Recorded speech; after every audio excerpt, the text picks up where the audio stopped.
있습니다. 과거에 그가 어떤 발언을 했고 어떤 가치관을 가졌고 또 어떤 생각을 가지고 있는지를 사실은 개인적인 영역인데 그것까지 들춰가면서 그 사람에 대한 건강도를 검증하고 있습니다. 근데 이건 세상만 그런 게 아니라 하나님도 그런 것 같아요. 하나님은 예나 지금이나 사람을 통해서 일하시기 때문에 어떤 사람을 통해서 일하실까? 그래서 사람을 찾고 계십니다. 그런데 사람을 찾으면 하나님이 그냥 일을 맡기는 게 아니라 그 사람이 하나님의 일을 해도 좋을지를 검증하게 돼 있어요.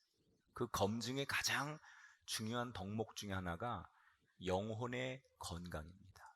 그래서 하나님이 어떤 사람을 쓰시기 전에 영혼의 건강을 살피기 위해서 때때로 그 사람에게 시련을 주기도 하고 환난과 어려움을 줘보기도 해요.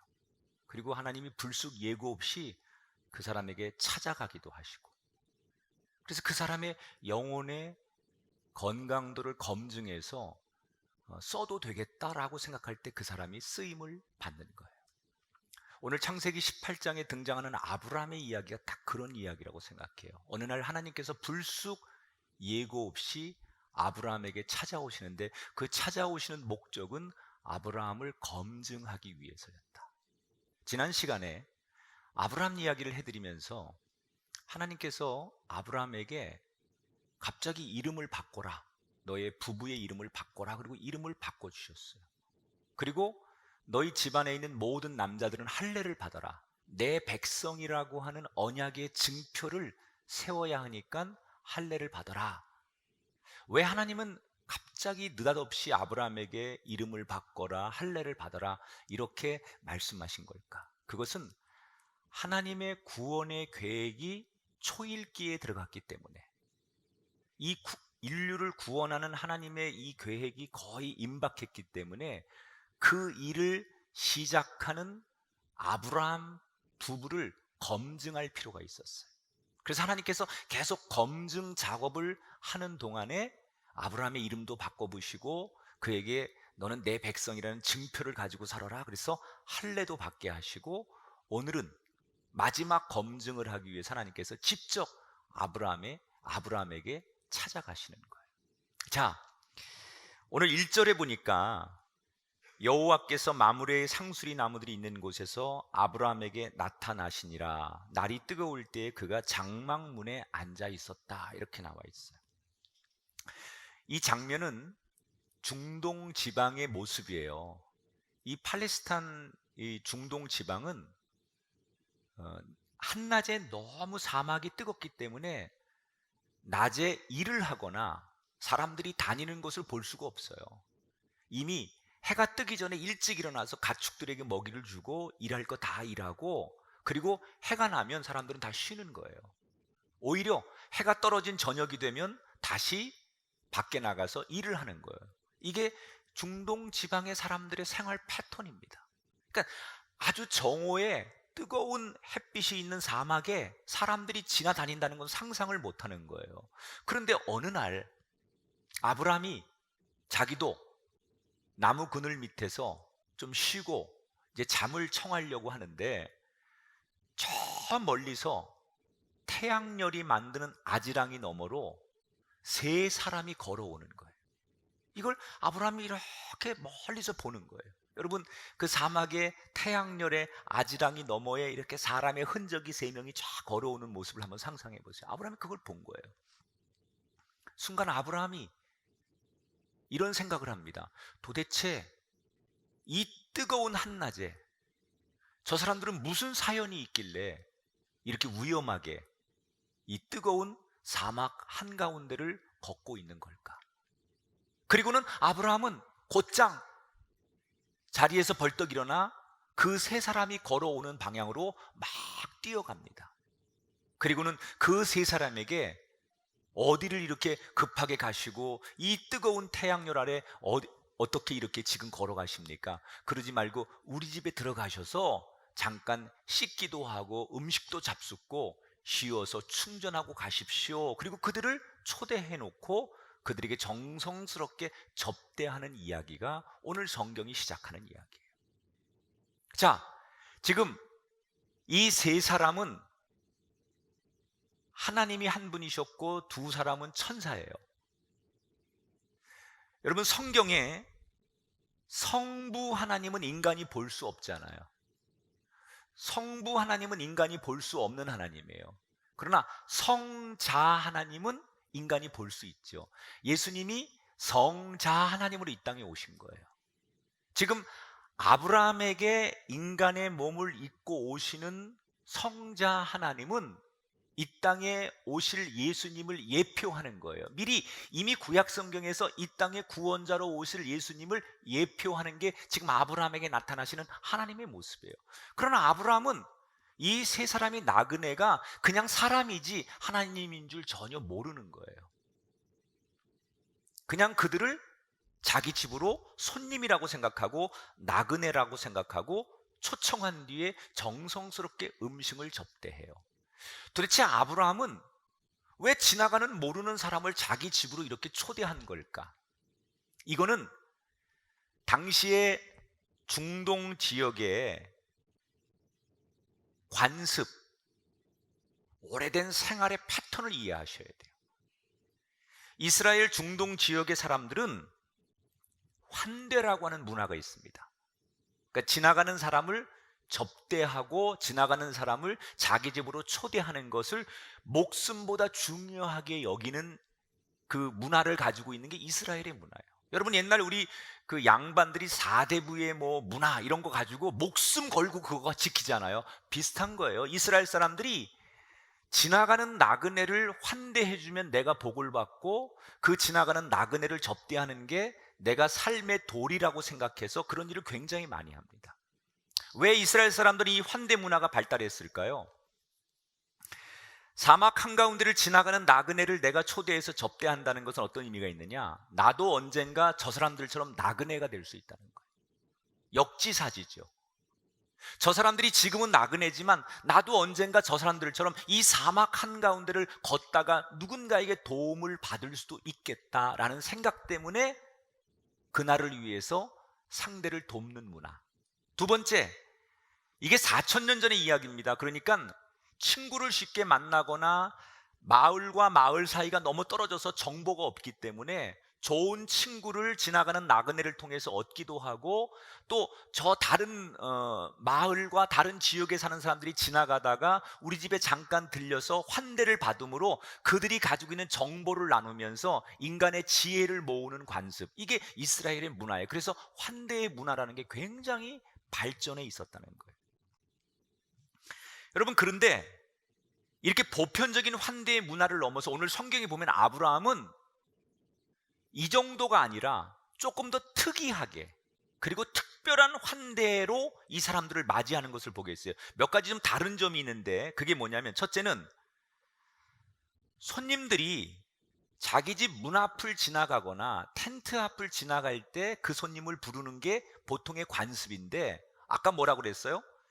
태양열의 아지랑이가 막 이렇게 있는 저 멀리 세 사람의 흔적이 막 보이는데 거기까지 일부러 아브라함이 뛰어갔다 그랬어요.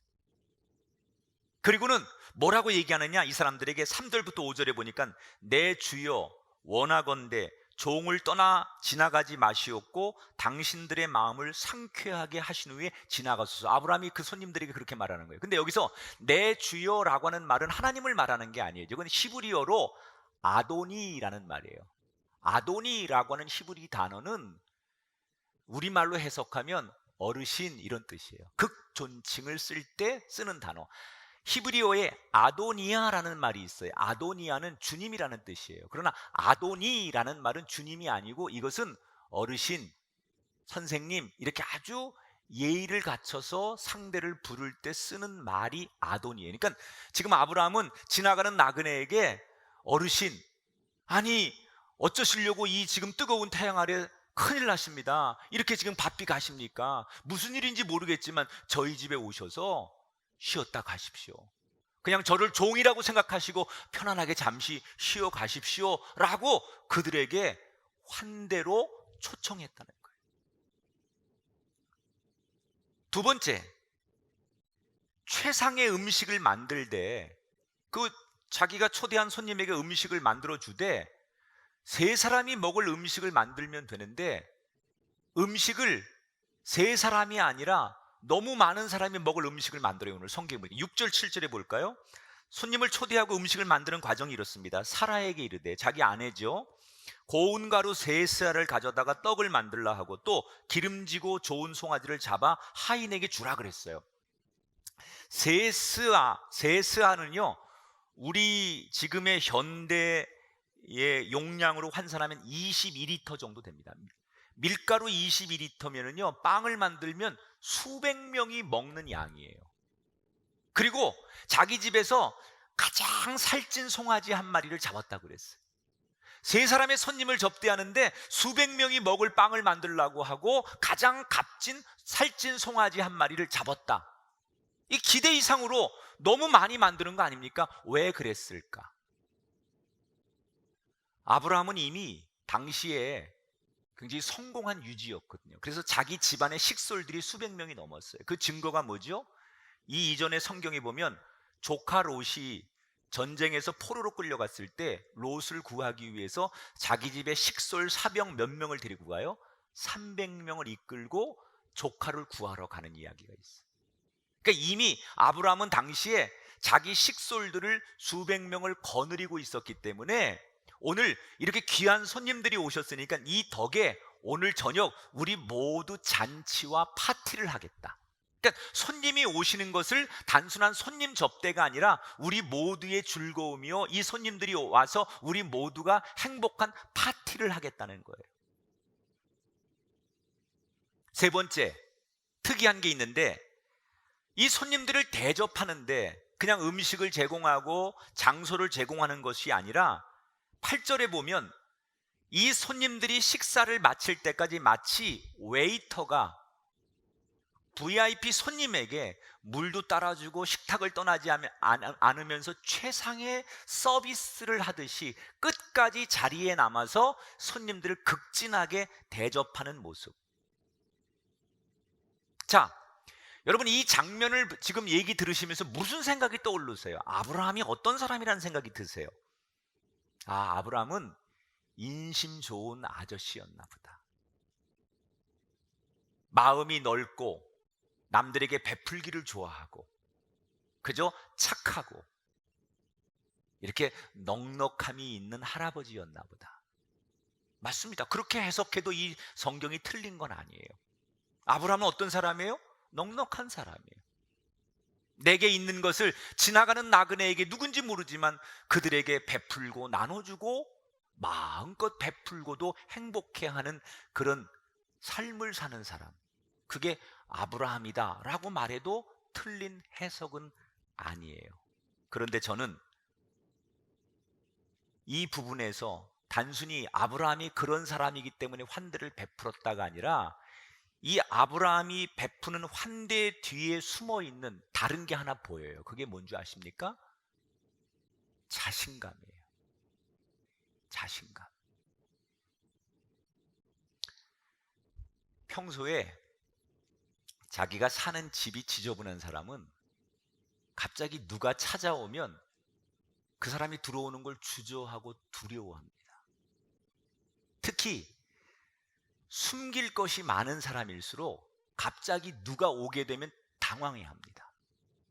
그런데 평상시 자기가 사는 집이 깨끗하고 감출 것이 없고 부끄러울 것이 없는 사람은 아무 때나 누가 와도 감출 게 없고 숨길 게 없기 때문에 자신을 오픈하게 돼 있어요.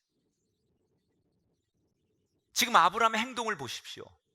낯선 손님들을 내가 먼저 가서 초청해요. 그리고 내 집의 모습을, 있는 모습을 그대로 다 보여줘요. 이게 뭘 말하는 거죠? 자신의 삶에 자신감이 있다는 거예요. 사실 아브라함은요, 할례를 받기 전과 할례를 받은 이후에 완전히 달라져요. 할례를 받기 전까지는 하나님을 믿기는 했지만 자기의 방법, 자기 생각, 하나님을 온전히 신뢰하지 않아요. 그런데 할례를 받은 다음에 아브라함은 그때부터 나는 하나님의 백성이고 하나님의 자녀라고 하는 할례를 받은 뒤부터는 그의 순종이 온전하고 전심을 다하는 순종을 해요. 그래서 하나님 앞에 나누고 베풀고 하나님의 뜻을 행하면서도 기쁜 거예요.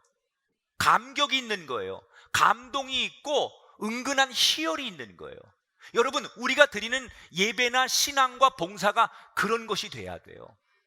자신감이 있는 사람은 내가 하나님을 위해서나 내가 교인을 위해서나 또는 이웃을 위해 내 것을 나누고 헌신하고 희생해도 그 안에 기쁨이 있는 거예요. 감동과 감격이 있는 거예요. 그래서 여러분, 가끔 교회에서 보면 남들보다 몇 배로 일찍 와서 봉사하고 희생하고 헌신하는 사람 가운데 뭘 이렇게 좋아하고 저 사람은 힘들게 봉사하면서 너무너무 얼굴이 행복하고 미소가 떠나지 않는 사람이 있어요. 그게 뭔 줄 알아요? 하나님 안에 자신감이에요. 희열, 기쁨, 감격. 아브라함은 자신 있는 거예요. 내가 이웃에게 하나님의 이름으로 사랑을 베풀고 내 것을 나누어 주고 그리고 내가 희생하고 섬겨도 하나님이 내 것을 채우실 것이고 또 하나님께서 내가 종이 스스로 되어도 하나님이 나를 높이실 것을 믿는 영적인 자신감, 그 자신감을 지금 아브라함은 나그네 앞에서 보여주는 거예요.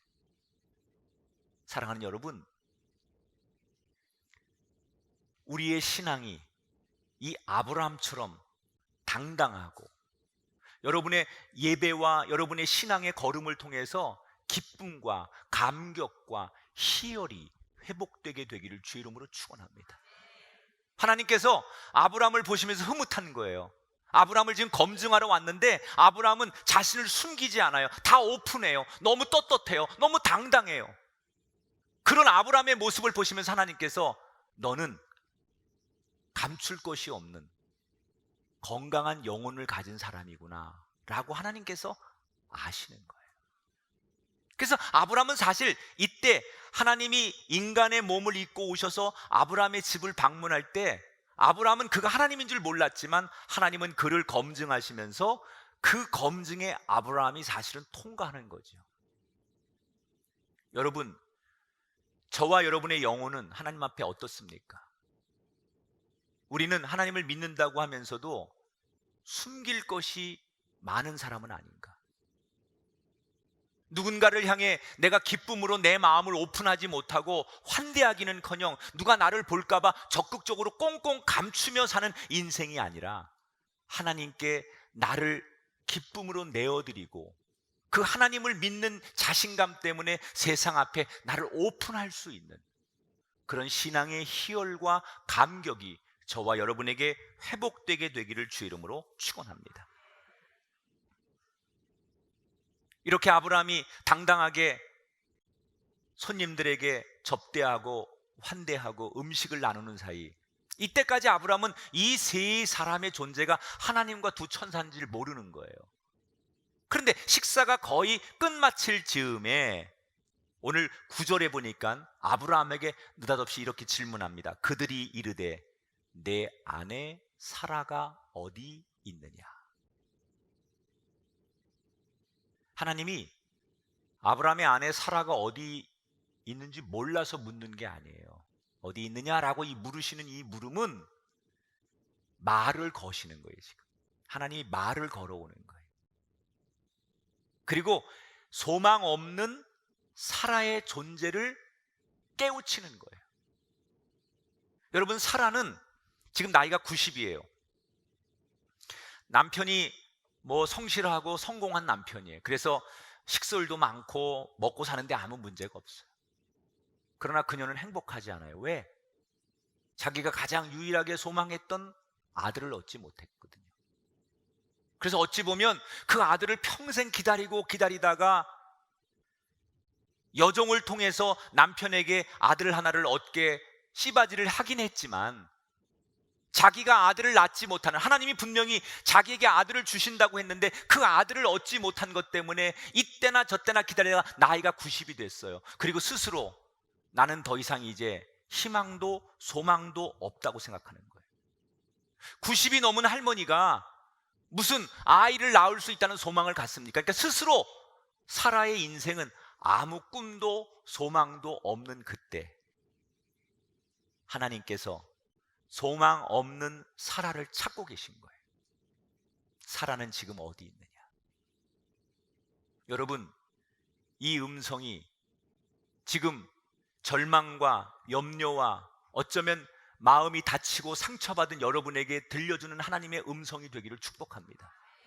여러분들에게, 여러분이 살면서 나는 정말 절망하고 있고 소망도 없고 내 인생이 너무 실패하고 힘들어서 나는 아무 꿈도 꿀 수 없는 너무 많은 문제 앞에 짓눌려 있는 그런 분들이 오늘 하나님이 사라를 찾으셨던 그 음성이 여러분에게 들리게 되길 바랍니다. 소망 없는 여러분의 가정과 소망 없는 이 땅을 향해 하나님께서 우리를 찾으시는 음성, 내가 지금 어디 있느냐?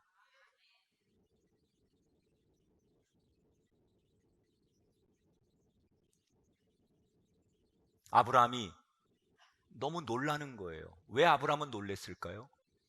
아브라함은 이 손님들에게 자기 아내 얘기를 한 적이 없어요. 아내 얘기를 꺼낸 적도 없어요. 아내 이름을 말한 적도 없어요. 그런데 도대체 이 사람들은 누구길래 내 아내의 이름을 정확하게 알고, 그것도 사라라고 하는 이름은 얼마 전에 개명한 이름이에요. 여러분, 소름이 확 돋는 거 아니에요? 어썸!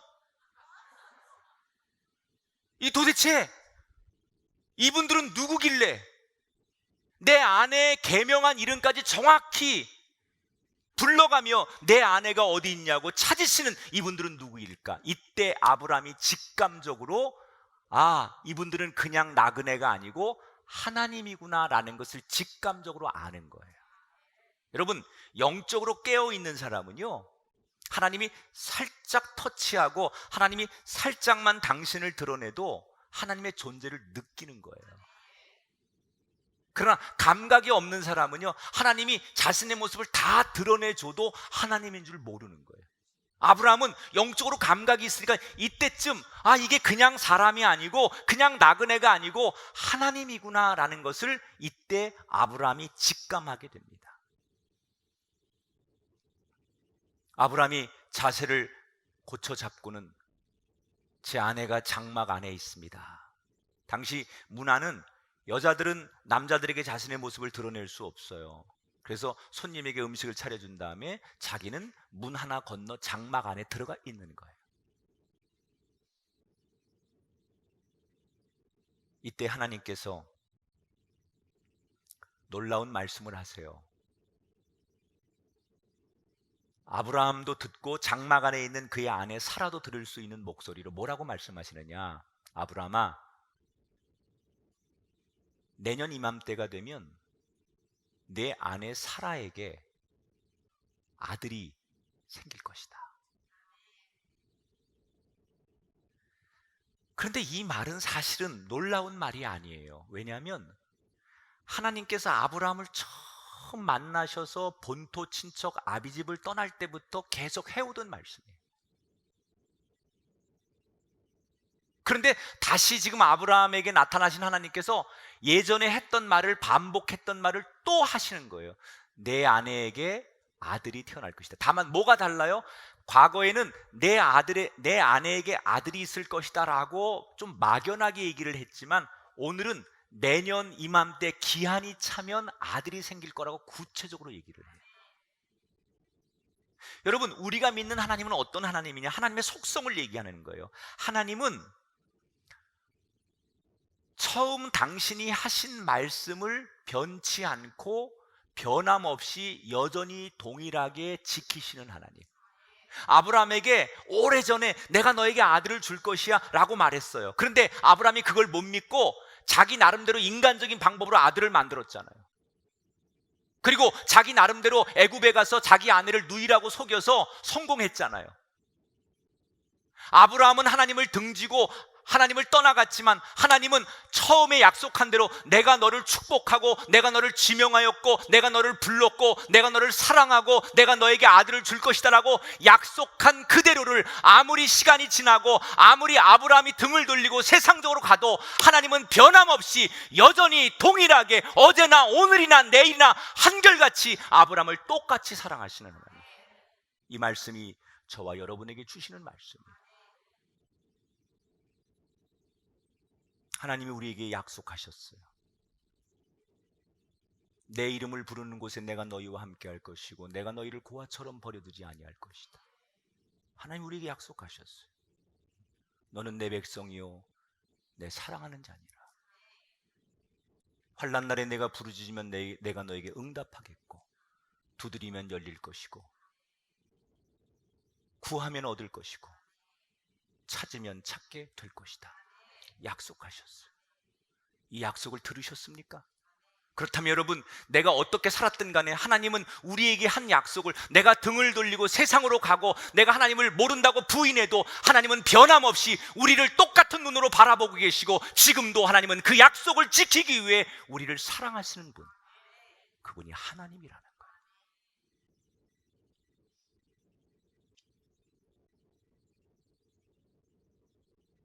나는 너를 사랑한단다.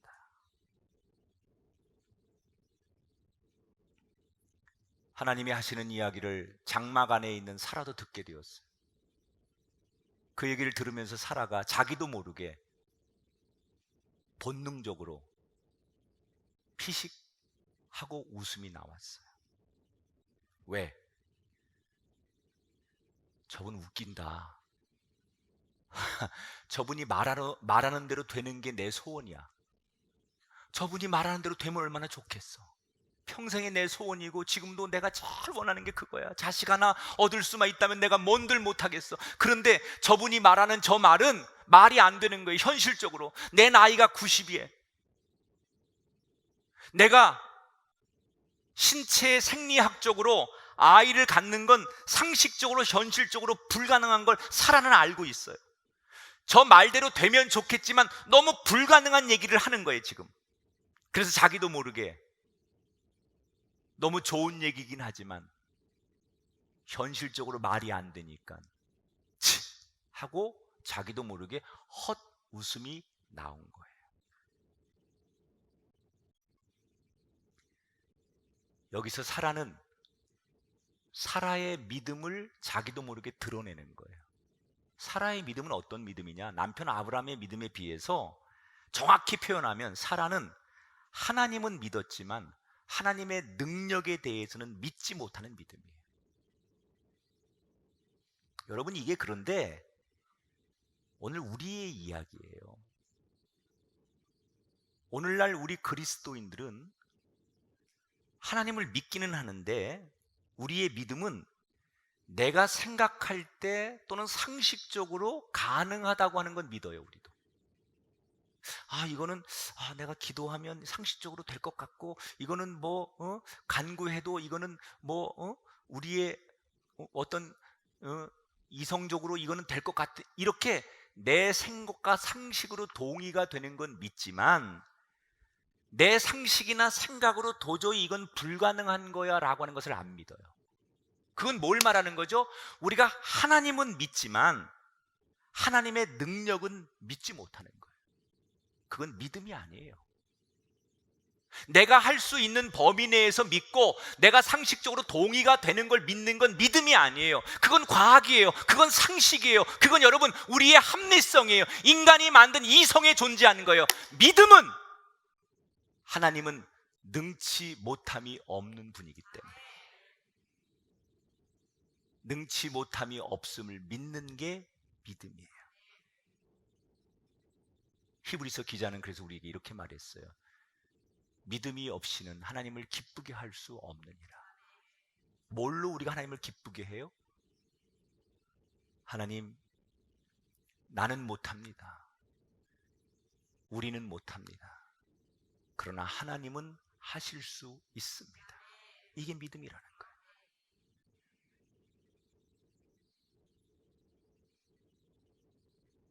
사라가 피식 웃었어요.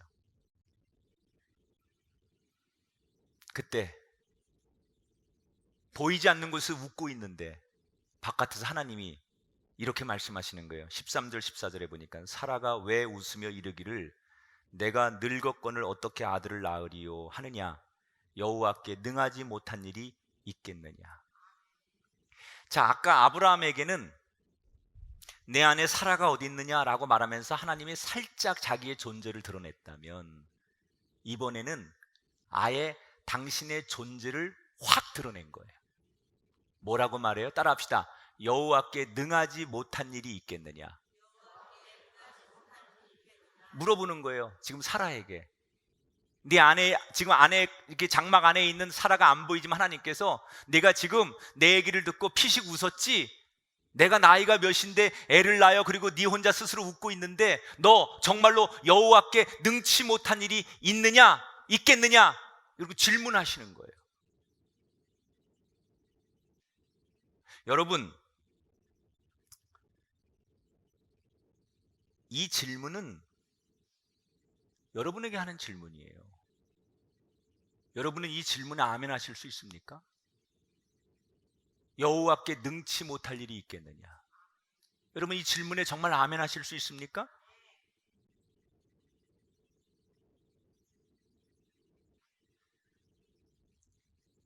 우리가 어떤 사람이 어려움이 있어요.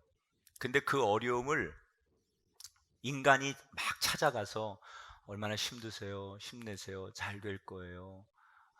뭐 좋은 일이 있을 거예요. 이렇게 말하는 건 뭐예요?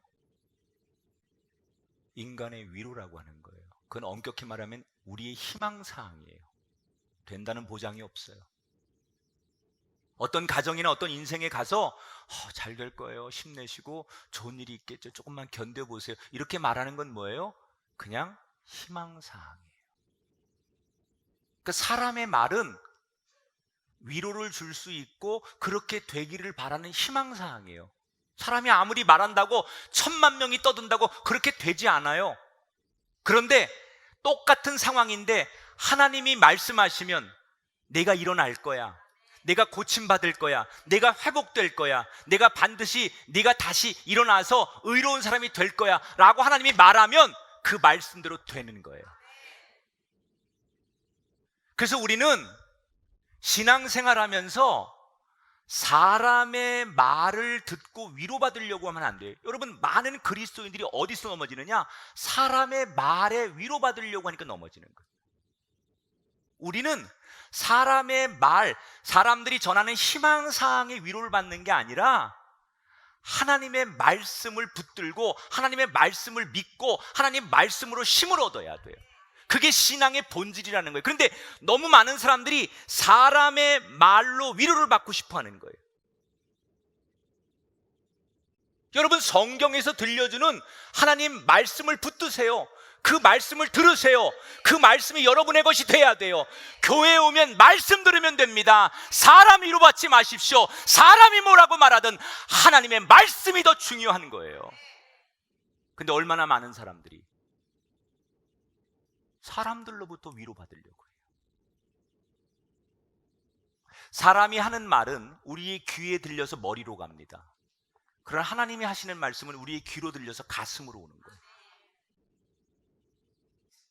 하나님 말씀이 들려서 머리로 가는 건 지식이에요. 여러분 다 잘 알죠. 너무 성경을 잘 알고 신학도 알고 책을 읽어서 다 알고 창조에 대해서 잘 알고 종교에 대해서 비교 종교학도 알고 여러분 다 웬만큼 다 압니다. 그건 머리로 아는 거예요. 그러나 진짜 하나님 말씀은요, 머리로 가는 게 아니에요. 내게 들려서 그 말씀이 내 가슴으로 오는 거예요. 그래서 가슴이 뜨거워지는 거예요. 가슴이 회복되는 거예요. 이 가슴이 내 머리를 지배하게 만드는 거예요. 그게 진짜 하나님의 말씀이에요.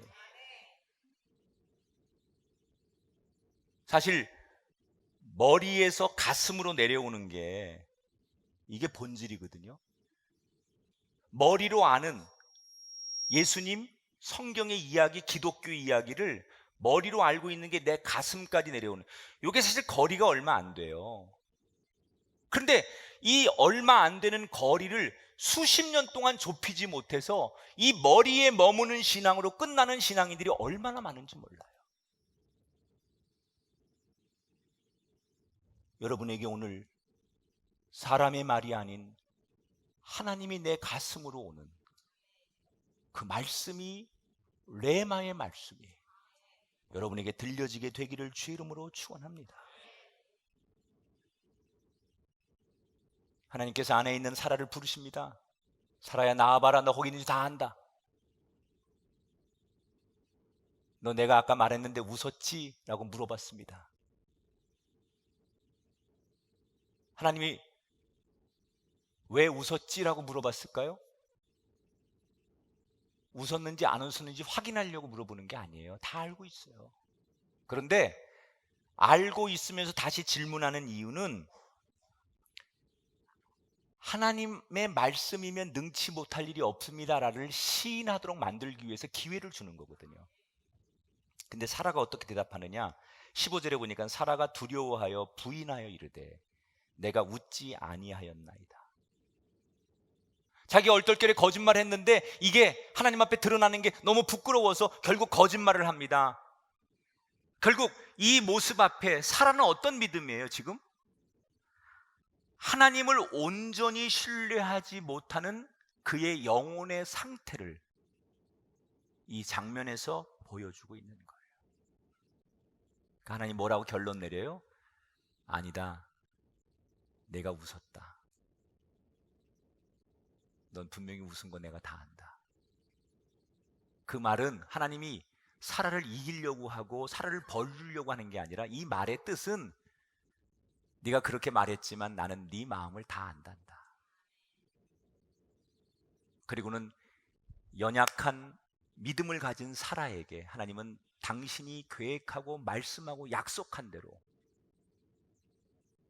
아들을 갖도록 축복하셨어요. 보세요. 90의 나이는 아이를 가질 수 없어요. 그런데 하나님의 말씀이 사라에게 들리니까 그 말씀이 연약한 몸을 회복하게 하고 아이를 가질 수 있는 몸으로 바뀌게 하는 거예요. 여러분, 예수님을 잉태한 마리아가 내가 아이를 잉태할 것이다, 그 이름을 임마누엘이라 하리라 이렇게 말하니까 이 마리아가 깜짝 놀라 천사에게 뭐라고 말해요? 내가 남자하고 동침한 적이 없는데 어떻게 아이를 가질 수 있습니까? 라고 질문했을 때 천사가 마리아에게 들려줬던 그 대목이 뭐예요? 대저 하나님의 말씀은 능치 못함이 없느니라. 여러분, 이 시간 마리아에게 사라에게 임했던 그 말씀, 여호와는 능치 못함이 없느니라.